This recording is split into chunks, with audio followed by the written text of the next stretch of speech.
talvez mais abaixo ainda de outros jogos, entendeu? Com uma escalação diferente, umas escolhas meio duvidosas que a gente vai debater aqui, né? Porque é difícil até para o próprio torcedor, né, assimilar um pouco tudo isso que está acontecendo nesse início de temporada. Mesmo com problema de calendário, com uma série de situações, mas o desempenho, a performance está muito, mas muito abaixo daquilo que pode se esperar. Ontem não era um jogo para o Paquetá jogar nessa posição, porque ele ia ter dificuldade em função da pressão, de uma série de situações.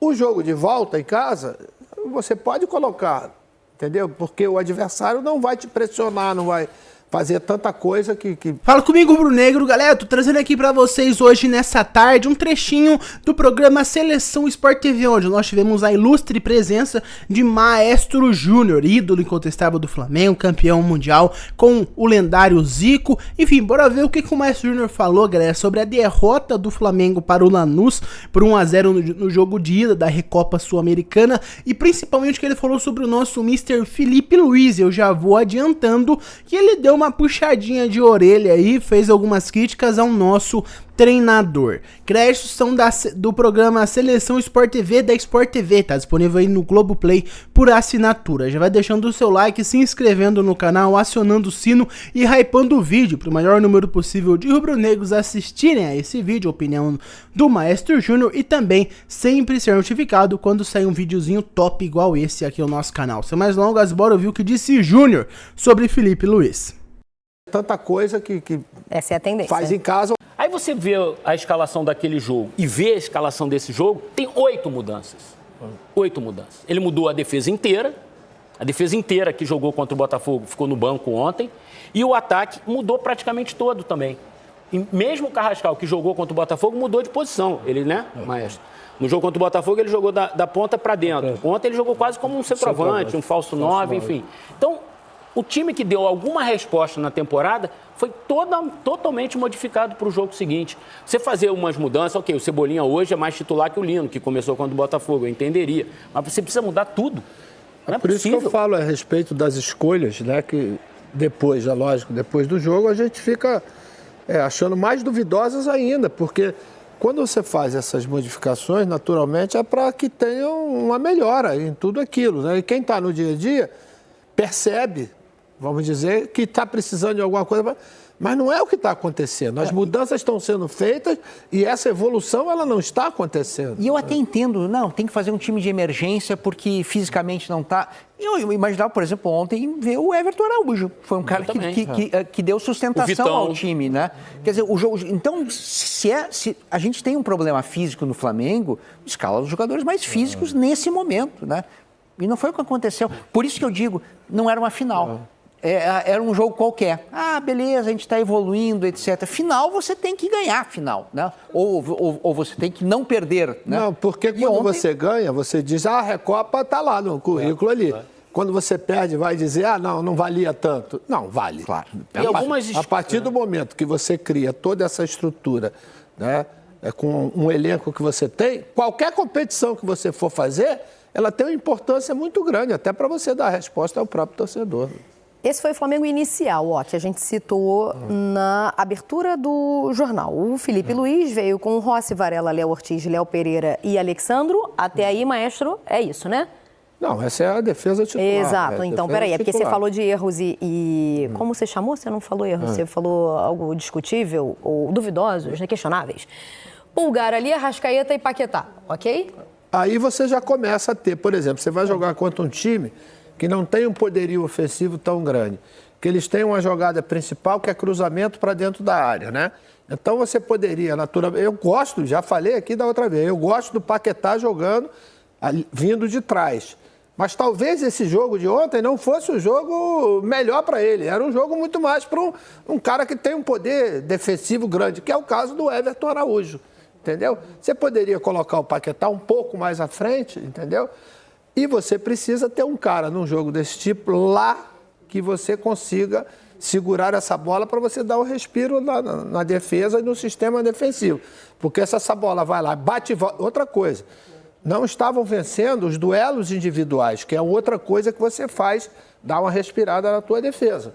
Né? A única bola que ganhou, até mesmo por um rebote, foi a do Cebolinha, aquele ali não foi uma jogada individual, mas teve um rebote que ele conseguiu a finalização.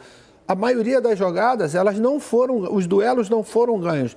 Com isso, a bola bate e volta toda hora, com uma quantidade grande de torcedores do outro lado, pressionando para tentar ganhar o jogo, você termina sofrendo. E aí, Só vou pedir ao Vitinho para botar de novo, porque eu acho que a discussão tá lá na frente. Desculpa, Eric. Não, eu acho que a discussão ela tá em todos os setores. Assim, eu não consigo ver hoje, eu tenho assim, o máximo respeito pelo Léo Ortiz, acho que ele é um zagueiraço, mas ele não tá, assim... Ô Mário, hoje a gente não assiste aos treinos, né? E a gente não conversa com os personagens o dia a dia como a gente fazia antigamente. Tá mais frio, é verdade. Então, qual é o nosso campo de observação? Os jogos. Os jogos. A gente só consegue observar os jogos e para poder fazer análises em cima dos jogos.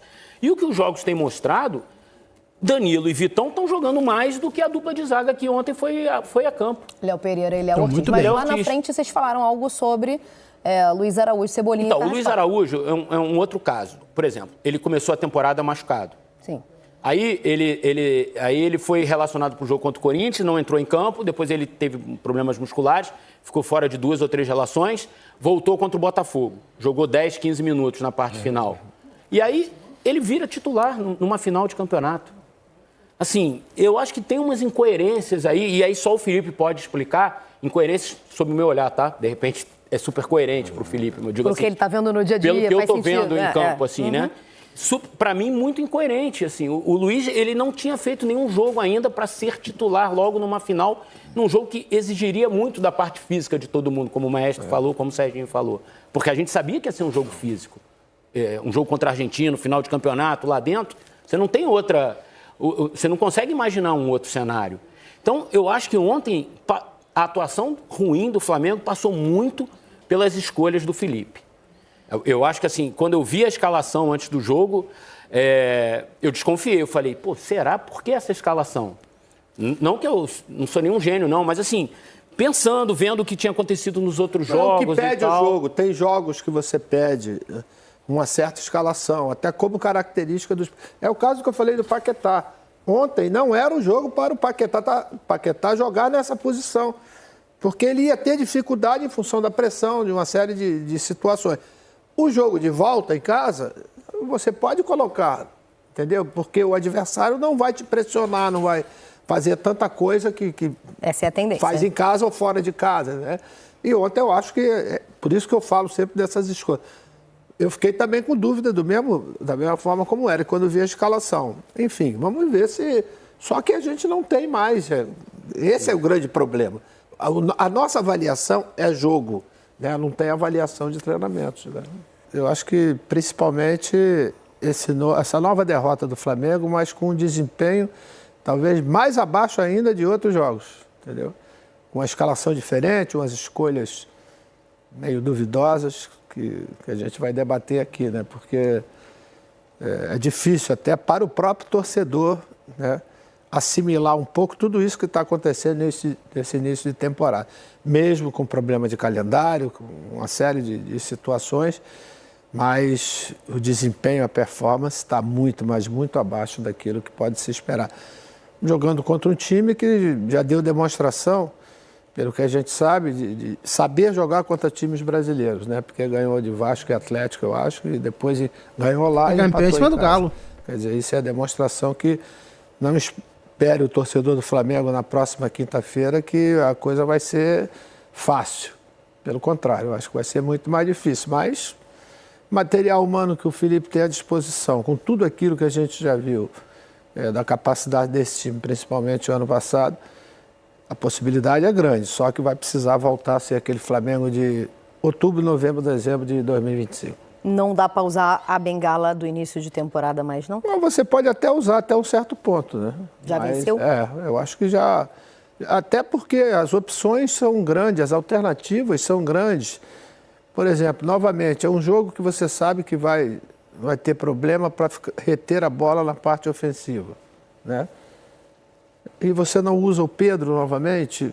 Porque a mobilidade, e você não tinha o Plata ontem. Então, sei lá, é por isso que eu digo que as escolhas foram meio duvidosas em relação a isso, né?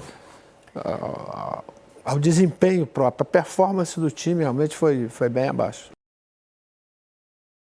Maestro, o desempenho do Flamengo foi bem abaixo do esperado, cara. Eu fiquei bem animado, já falei isso dentro do vídeo, fiquei bem animado quando vi essa escalação diferenciada, o que ele ia aprontar, mas no final o Flamengo teve um desempenho horroroso. Eu, pelo menos, não colocaria o Arrascaeta num jogo que seria uma pegada tão física igual foi esse, que, pô, o Arrascaeta não tem forma. Você sabe que jogo contra argentino sempre é muito fisicamente desafiador. Eu coloquei o Everton Araújo no jogo desse, por exemplo. Eu preferia o Everton Araújo ao Arrascaeta. O Arrascaeta já não é muito fisicamente forte. E ainda mais que ele tá fora de forma. Então, cara, foi um jogo que o Arrascaeta, eu não ouvi o nome do Arrascaeta ser falado. Essa é a triste verdade. Enfim, pelo menos eu faria essa mudança dentre tantas outras que eu faria.